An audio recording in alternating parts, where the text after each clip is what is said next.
All right.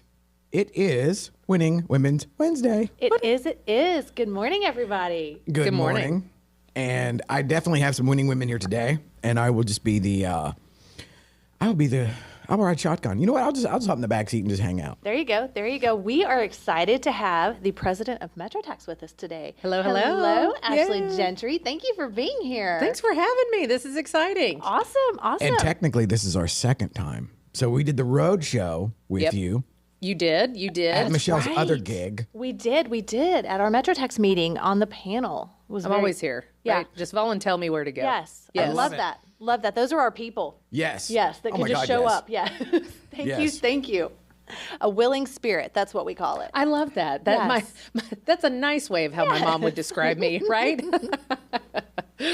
Well, and I love the fact that, we can improvise and we can call an audible and it just works. Yes. I love an audible. Because how many times, so last week, Wayne was here. And so I don't know, it's like with Ashley, I invite her and then she thinks Wayne's going to be here and then he's not. And then she thinks he's not going to be here and he is. I love the surprises. It keeps me on my toes. Yes. Absolutely. And, really, where's Wayne? Should be. Where's Wayne? One never knows. We just need a t-shirt. And Winning Women's Wednesday, Where's Wayne? That has legs. It flows. Yeah. I think it's beautiful. I mean, that's like 5 W's. That's some serious alliteration. Yes. I like it. Big word, Rick. Yeah, I'm a word nerd. Okay. I like it. I don't look like it, but yeah.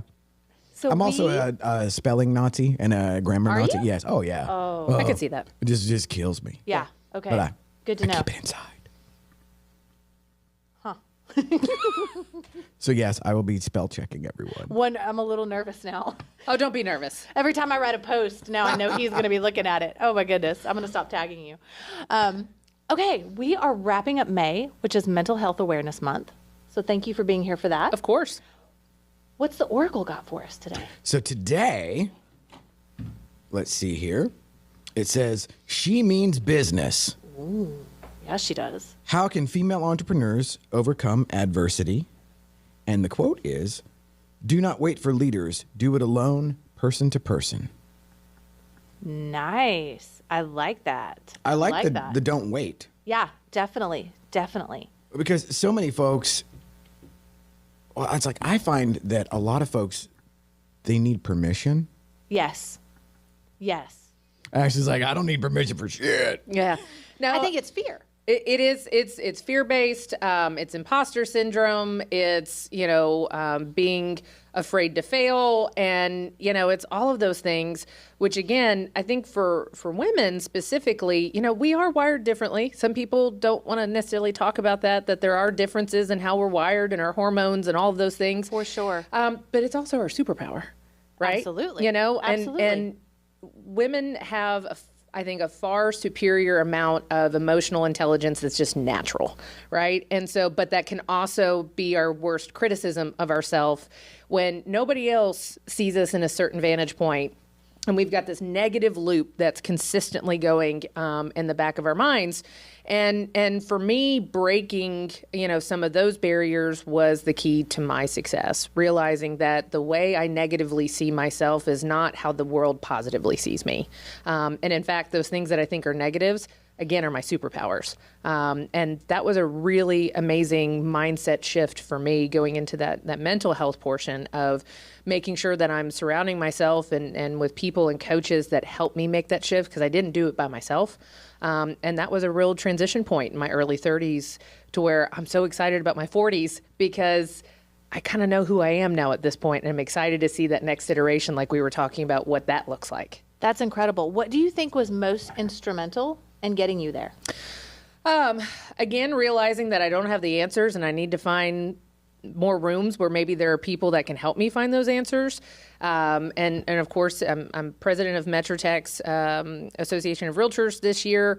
I'm also an independent brokerage owner, second generation realtor.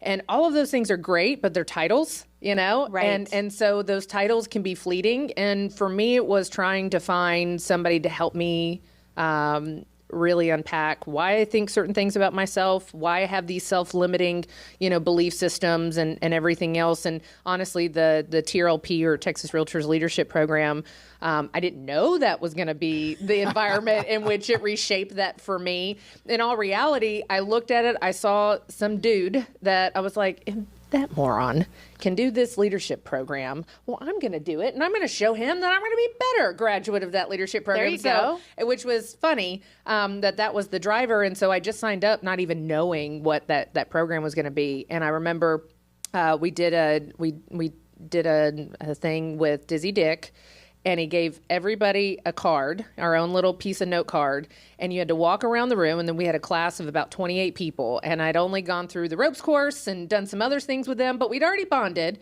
and gone through that. And so, but they just had a new interpretation of who you were. And so it was great. And they were like, hey, take this card around and go to each one of your classmates and have them write something positive down on there. And then when you're done, read all the things that people actually think about you instead of projecting on what you think they're going to put there. And so I still carry around that card with me just about everywhere I go. Okay, that's awesome. That's cool. Well, because for me I've always been called a bull in a china shop. I talk too much. I'm too loud. I'm domineering. I'm intimidating. Have you heard these things before? So many things. So many things. So many things. And going through school was not a pleasant experience for me. As a male, those would all be Positives. Positives. Well, yeah, Or that's not the even whole thing said. I was thinking. Yes. So like I get to play the role of dumb guy Yeah. on this show, Yeah. which it's amazing. You it love comes, that role. It comes so naturally, and the bar is low Yeah. of like what is required, Yeah. which is also Yes. one of my favorite things. Sure. because then I can over deliver. Yeah. Theoretically. Theoretically. So I'm sitting here thinking, and I'm listening to you or whatever, and like the last time we talked or whatever, I'm like, wow. And we were thinking about TRLP. I'm thinking, man, she probably kicked ass on the NAR spokesperson training day. Yeah. Because that was one of those things where it's essentially you're getting put under the microscope in front of everybody. And if I remember correctly, they did a thing where, okay, here's your extemporaneous, just off the cuff topic, and then go up and do a bio. And then it was split, and then you critiqued. And Mine was patent trolls. I had to do, so it's spokesperson training. And so you've got lights like this, and Yeah. you go up to a podium, and you've got everybody there, and you have what's going to be a reporter or somebody else, and they're like, give us your orientation on patent trolls, Ashley. And you have like 2 minutes to read about this in a book. And then it was like, here we go. But that was part of the training. So if you can talk about things off the cuff like that, we Right. can do things that we're passionate about, Absolutely. Yeah. Well, and so I'm sure that was no small part of just on the back burner in my mind of why we do this and we go live and we don't really know what the topic is going to be. Sure. And there was a part of that where it was really binary. Some folks like just were in it, and then others were just completely Crashed and burned. paralyzed. And, It was awful. Yeah, and it's like I felt bad for them, and then for the obvious reasons. But then I also look back, when we were talking last time about with MetroTex and the idea of you get the ability to get up in front of people and fail. Yeah. Which kind of talking about your inner monologue and the other things where it was like, I was not raised in an environment where that was a thing. Yeah. It was, your public face. I was very much not consciously trained, but I was very much brought into this idea of perception management, which is like kind of goes to the 3x5 card too, where it's like, Yeah. I need you to think about me in a certain way. So ... then I'm okay. Yeah. And that's just total bullshit, really. It absolutely is. And that was the funny part. I'm sitting here and I'm like, I know that's what they're going to say about me. They're going to say the same things. I'm a bulldozer, gosh, whatever. And I look at the card and it was, your smile is infectious. It makes me smile too. Anytime we've had a challenge, I look at you and you're rolling up your sleeves. I know I can depend on you. You're a problem solver and talking about my energy and all these things, which I thought was a negative demonstration. Right. The energy I was putting off was off-putting. Instead, the energy I was putting on was actually getting other people to rise up to where my level was. Amazing. And so for me, it was anytime I get into that stinking thinking mode, it's like, nope, I'm going to bring out the card. And remember, I love it. Because if That's somebody is awesome. sitting there and pointing a finger at me and saying, you're too much, you know what? That's their insecurity, because that's what that is coming out. That has nothing to do with me. And I can tell Exactly. you right now, my husband is my greatest cheerleader. He's doing TRLP right now, which is great. And I wanted him to have his own experience through that because he's heard me talk about it so much. but I often will sit there and somebody will be like, well, man, Reese, is it really intense to be married to Ashley? And he's like, if I wanted a quiet woman, I would have married one. You know, Good answer. And so it's like you work with your husband, and those have to be our biggest champions and our teammates and our best friends. And I'm just so blessed that I have that opportunity, that my partner is the person that puts me on that pedestal instead of trying to take me off. My ex-wives were unavailable for comment. One of these days. One of these days. Yeah. Oh no. Yeah. So how have you found that all of these things that are actually positives, how have they improved your ability as a leader? Yeah, so there's a lot of different things. Like if I'm just looking at even my ability to impact my clients, I've had, real estate is challenging no matter what market you're in, because Amen. you get to see 'Cause it's people. in their most vulnerable, exposed states. Yeah. You're realizing there's so many more people in some layer of distress in the real estate world. And then you get to come in and they're trusting you. And the only way this works in that type of relationship, whether I'm helping them buy a house or sell a house or invest or do anything else, I need you to peel all the layers back, and I need you to really tell me what you need from me in this transaction. And so I can excel in succeeding what our objectives are.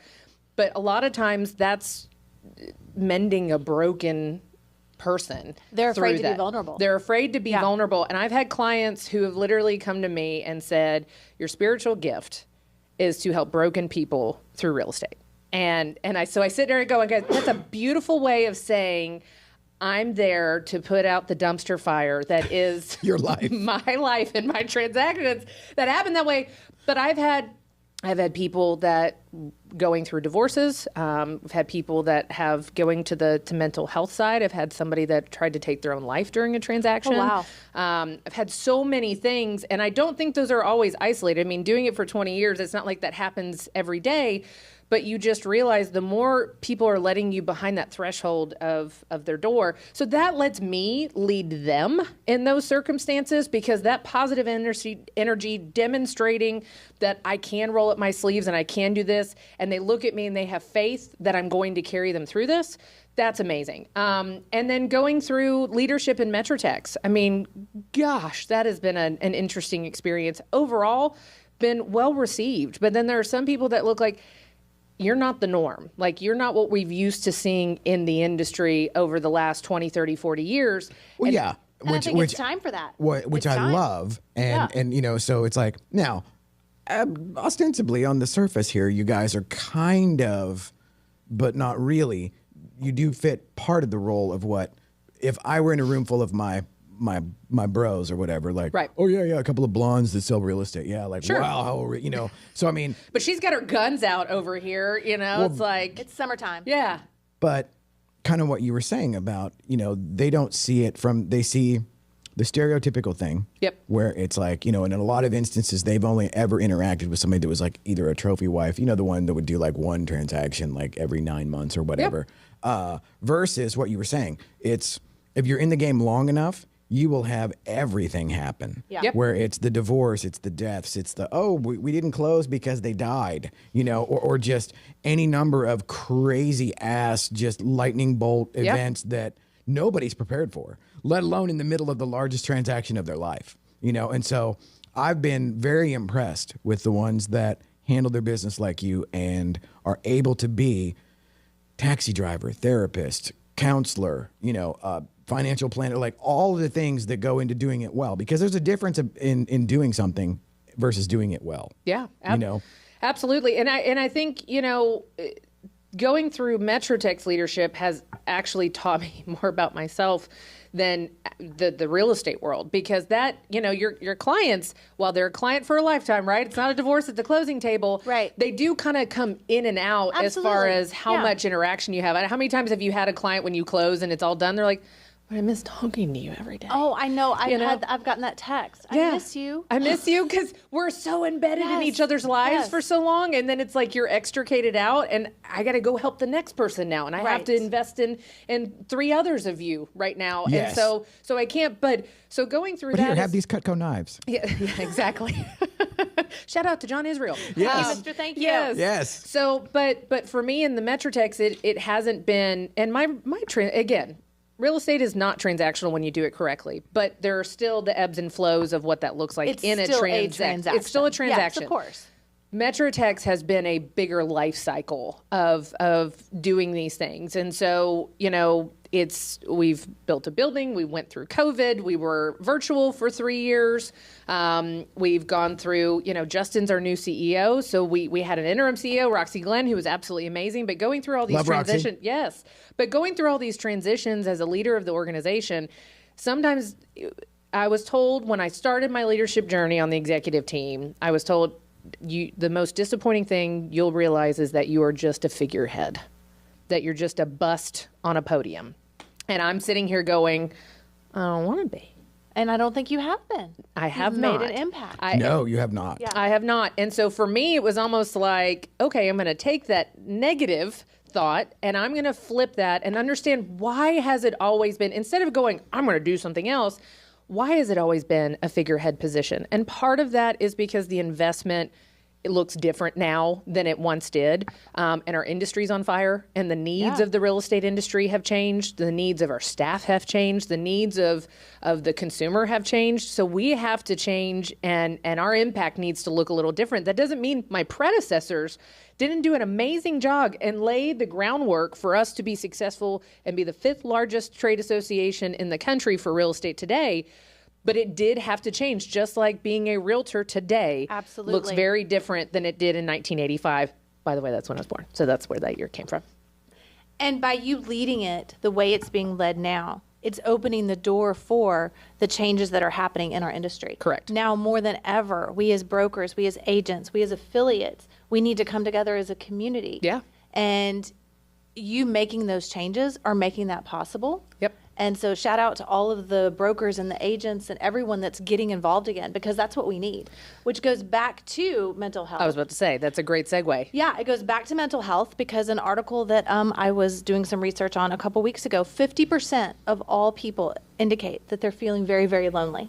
Yeah. So now you take that into a world like real estate that is such a high achiever role. Mm-hmm. How much more loneliness is there? And if we want to combat that, where can we go to do that? Well, our MetroTex community. 100%. And I was sharing earlier with you guys offline that, after a board meeting yesterday, which, those are supposed to be the cream of the crop, the leaders of the the industry, and they've got their stuff together. And what ended up happening was like this fireside chat of 5 different people who have 5 different lives and in different life cycles and geography and business types and everything else, talking about how their lives are on fire. And just talking also about how the relationships and the support and how the relationships they made from being involved in MetroTex have kept them from being as isolated, which has helped them get out of their ruts. It doesn't mean that they're still not on fire, but they're not on fire under the covers. Alone. They have someone to share it with. They have somebody to And share that's it huge. with. That's And so huge. for me, that was my experience too. I knew I was a new mom. I'm a wife. I'm a realtor. I own the company with my mom. I'm like, who the heck am I? What is my identity? And what does that look like? And so for me, I can tell you that MetroTex has gotten me out of the bed. With everything going on right now, there's no option. I look at my calendar, the calendar tells you where to go. That's my assistant. Absolutely. And so I wake up, I was like, nope, I got to get up because I need to go do this because people are counting on me. So even my level of involvement, even if I'm not always bringing that energy, or if I want to bring that energy, I have to. There's no option. Right. And one of the things, like with leadership, because at first you go, well, and just a fun fact, I was turned down the first time. Oh, Rick. Yeah. What? Yeah. They I was missed turned down. out. Yeah. And I was like, but We'll have therapy. It's good. Yes. Yeah. We'll talk about this yeah, offline. Yeah, there we go. Tell me the people who did that to you. Who hurt you? Who hurt you? So then I was encouraged, from behind the scenes to do it again. Yeah. And it was this weird place too, where I was a lender, but I was also a realtor. Now Yeah. I've done countless transactions on the mortgage side, but I've never actually done a transaction on the real estate side, just because that wasn't me. Sure. Kind of like the who are you thing. But one of the and I was also affiliate chairman at the time, or I was either vice chair or affiliate chairman at the time. And it was this really weird spot where I could have gotten really bitter. Yeah. And been like, wait a minute, you don't want me in Leadership Academy, but yet I'm the committee chair. How does that work? Yeah, I'm like, the math isn't mathing. Yes. But I did. And then I was glad, nothing against class 25 or whatever, but it was like, Little side eye. Yes. And then the irony there was they had me come in and speak about serving on committees. Oh, how funny. So Yes. you can't be in the class, Rick, but we would like you to teach the class. And Yes. bring the snacks. Yes, And Please bring snacks. And there was like something about that was just like, I'm like, oh, this is so perfect that, and I hadn't thought about that until you were just talking about the commitment. Yeah. And there's some kind of inverse proportion to a lot of times like how much I don't want to do something in the moment. Yep.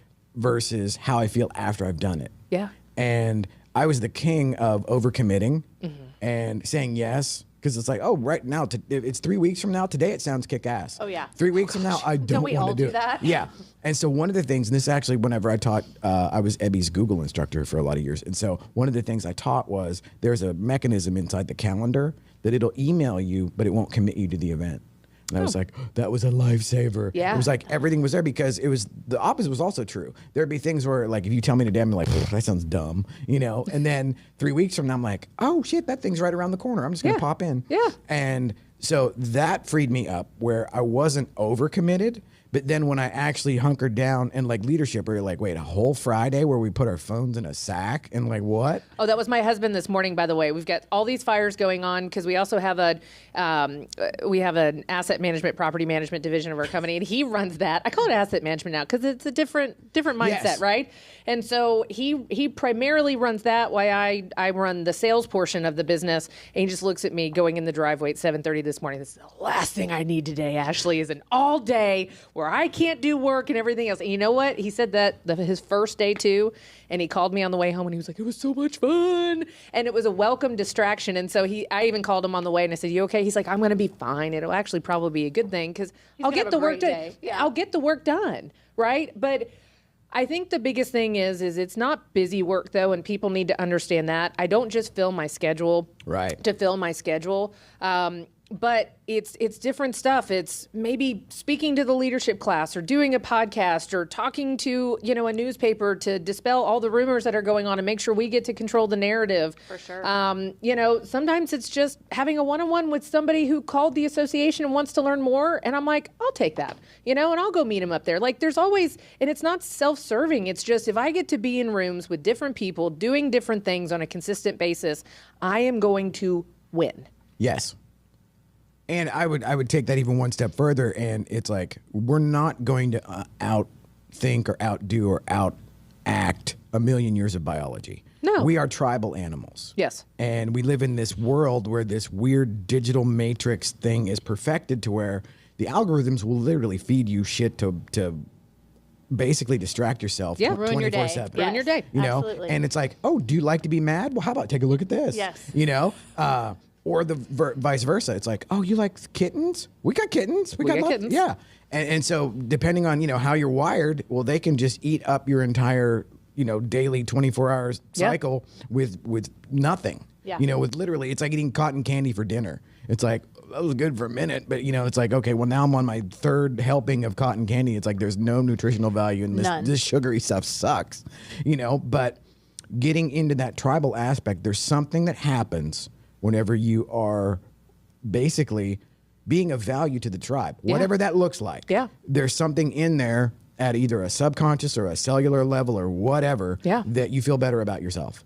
And it's counterintuitive too, because it's like, I got to give up my time to do whatever bullshit thing that you're talking about. And then that whole thing of, I got to go disconnect and be with these ding dongs for a whole day, and like, wait, we're going to do what? We're going to go to the bus station, we're going to go to the bus depot and watch how they run. And then you come away going like, wow, that was awesome. And that was an experience that you wouldn't have ever gotten in your natural environment if you weren't forced to do those things out of your comfort zone. And I think everybody's uncomfortable right now.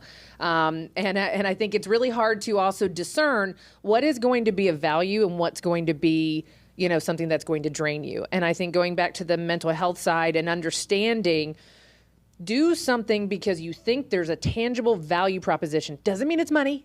Doesn't mean it's anything else. It might mean, hey, you might meet somebody new. You might experience something. You might be in a room with people that are exceptionally smarter than you, and that is the right room to be in.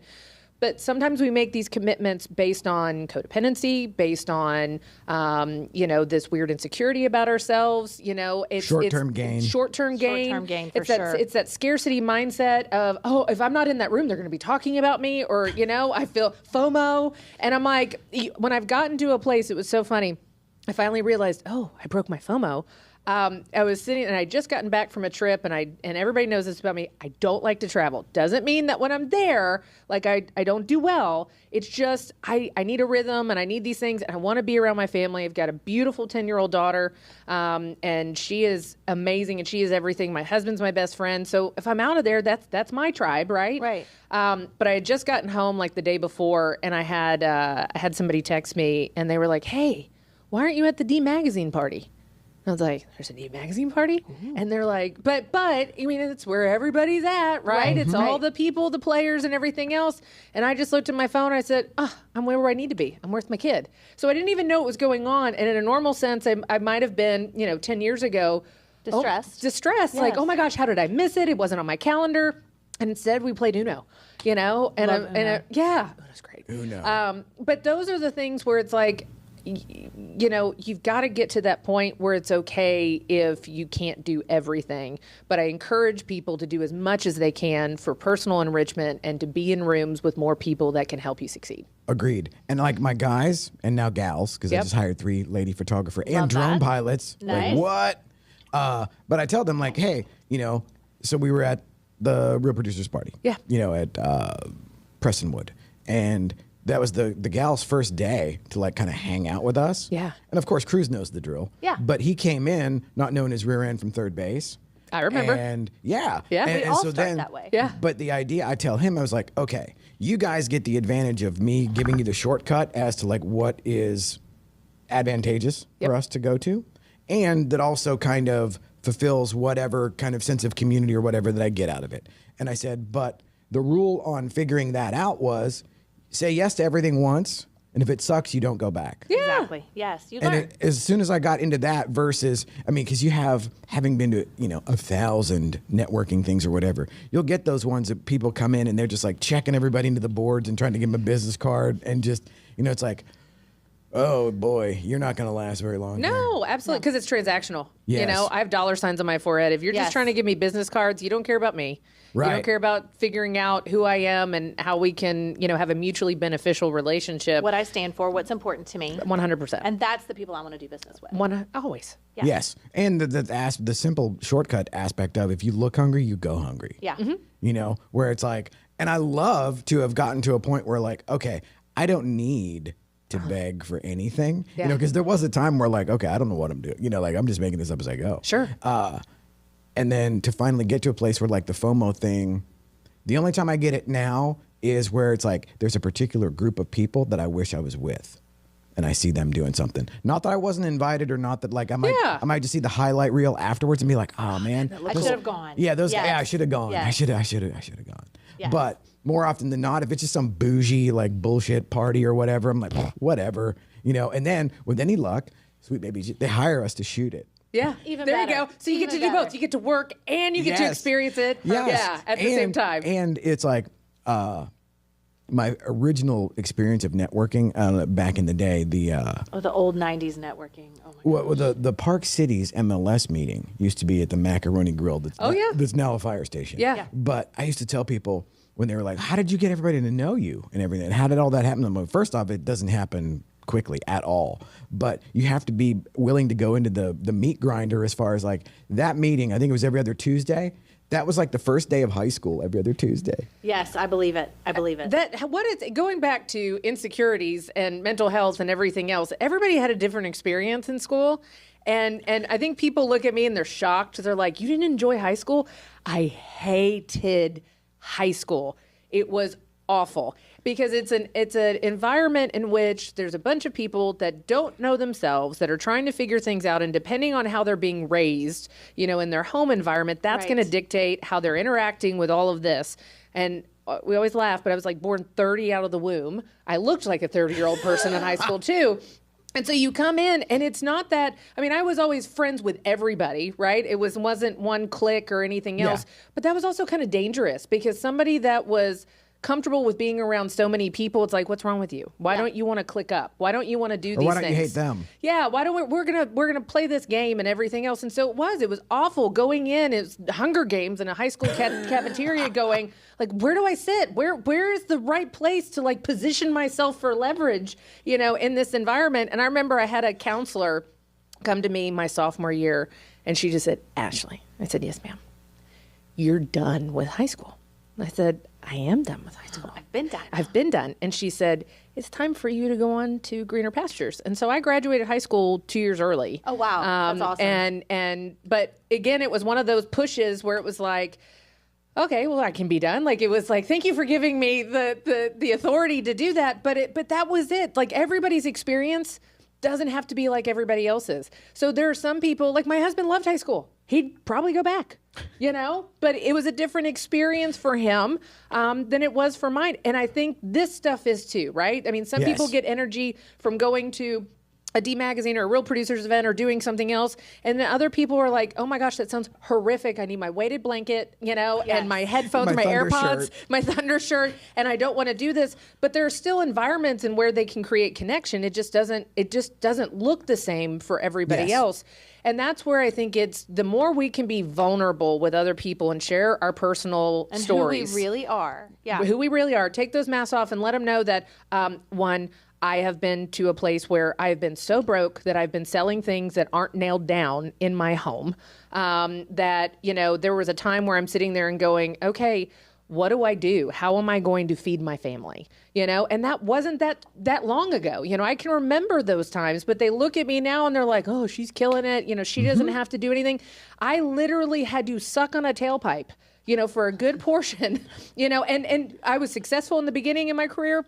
And then there was a weird time period in my life where I wasn't successful and I had to reinvent myself, hence going through TRLP and doing all of those things. And it is so humbling, but then it is also invigorating because if you can eat dirt and come out the other side, if it happens to me again, I will win again. Yeah. But I have to share those stories because there's other people that are failing and that they need to know that winning is right on the other side of this failure. And that's where I see we as women not doing as great of a job. Correct. Because once you lift yourself up or once someone mentors you, bring someone with you. Awesome. And we do not do as good of a job of that as we should. That was a question I asked my daughter. She's had some great experiences on Broadway and she's doing all of these things and I'm so proud of her. Yeah. But one of my questions was, her roommate is her college roommate. And I asked her, what can you do now to help Natalie? Yeah. And I don't know if she needs it. It's not my industry or anything like that. But that was my first question is, okay, great. Now, how are you going to get Natalie there too, if that's what she wants? Yeah. Because that's, at the end of the day, what we have is how we've treated people and the impact that we've made. No one cares if you're lying in a hospital bed all alone and you have all of these things and no one to share it with. Yeah, and women have to do a better job about that.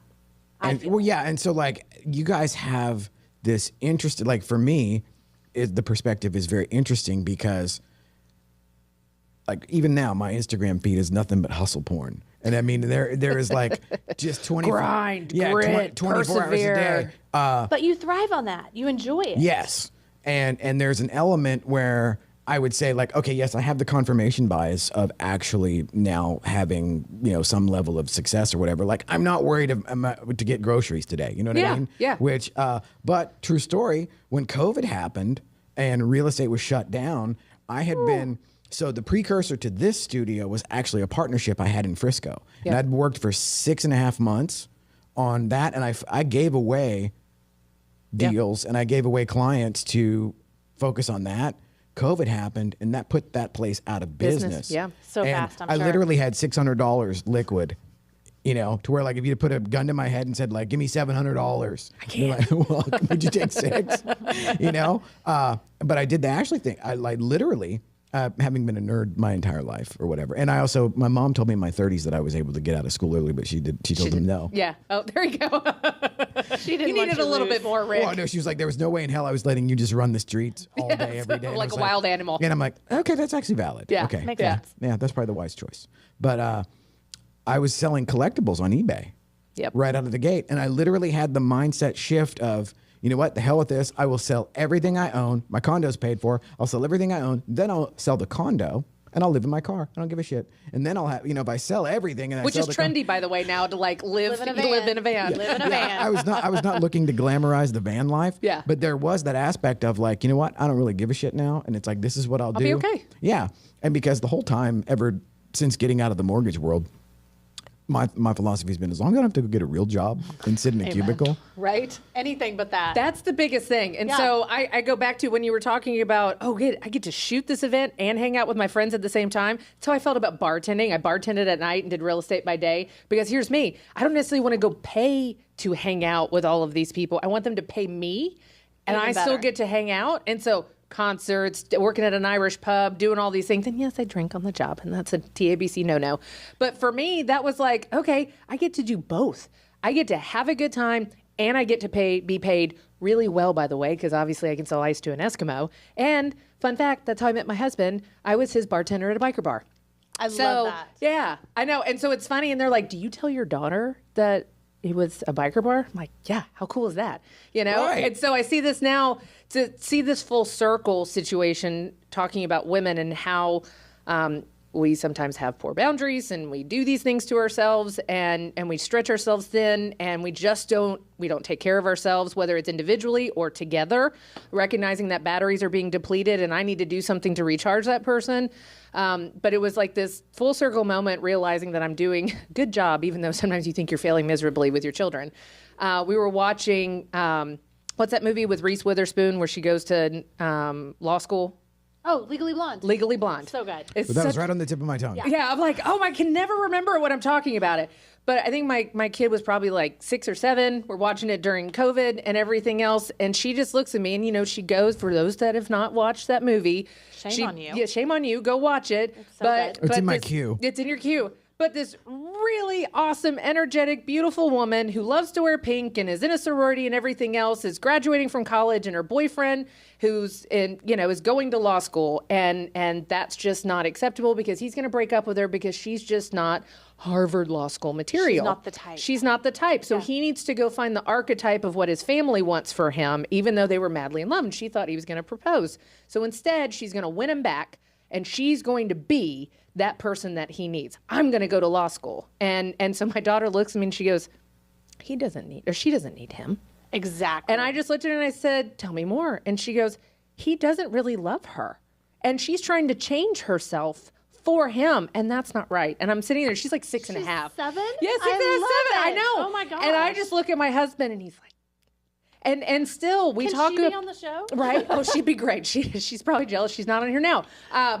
But it's those things, and it's like I have a little mirror in front of me. Exactly. And that little mirror is showing me that I am doing right, and I'm empowering. If I can empower my 6-year-old to have that healthy self-image and those boundaries at that age, what can I accomplish in these women that are out in my ecosystem that didn't sure. get that intentional wisdom or that relationship from their family or from something else? It's not too late to be able to have those intentional conversations and impact on people too. And change the world. Why not? Change the world. Change love the it. world. Yeah. Don't leave a legacy, live one. And I think that's the biggest thing too, is Yeah. that we're all like, I want to build so I can leave something when I'm gone. Why don't you have something now? Why don't you embody living that legacy so those around you can be impacted, and do it while you're still here? Yeah. Yeah. Yes, I was late to the game, but I love that. Yes. Yeah. I love You it. know, I'll say this and shut up. You know, the last thing on earth that I ever thought that I wanted was like my little cadre of strays that now work for me. Love it. Where bringing them along, and like Cruz has been with me for 3 years. I know. You know? I remember the first day you met him. Yeah. Yes. Yeah, I was there. Yes. Yeah. And oh my God. Wow. Okay. That just Isn't it so weird, like how many Yes. things have happened in like just other comes people's full life, and you're like, circle. I was like, yeah, I was there, man. Love that. Yeah. Love that. Wow. Yeah. That's Okay. what community's about. It is community. Okay, well then I'm done. My mind has just been totally blown because I was like, wow, there was some sort of coherent point in there, I think. But now You're empowering their lives. You're Yes, creating that empowerment. legacy for them to live too. But the fact that it all just came full circle and you were there that day, and I'm like, whoa, okay, yeah, Hey, that's. what a way to wrap up Mental Yes. Health Month on this Winning Women's Wednesday. I love it. Thanks love for it. joining us. It was awesome. It was Yes, awesome. Thank you. Thank you. We should do it again one day. Yes. We should. Or just hang out. I like that too. Yeah. Either way. No, we do it on. content. We need Content. We need Okay, content. sorry. We'll have a Thank film you. crew when Yes. we hang out. Yes, so there you go. break the fourth wall. Yes. Absolutely. Yeah. Well, thank you. And Peter will take us out now. Awesome. And we are done.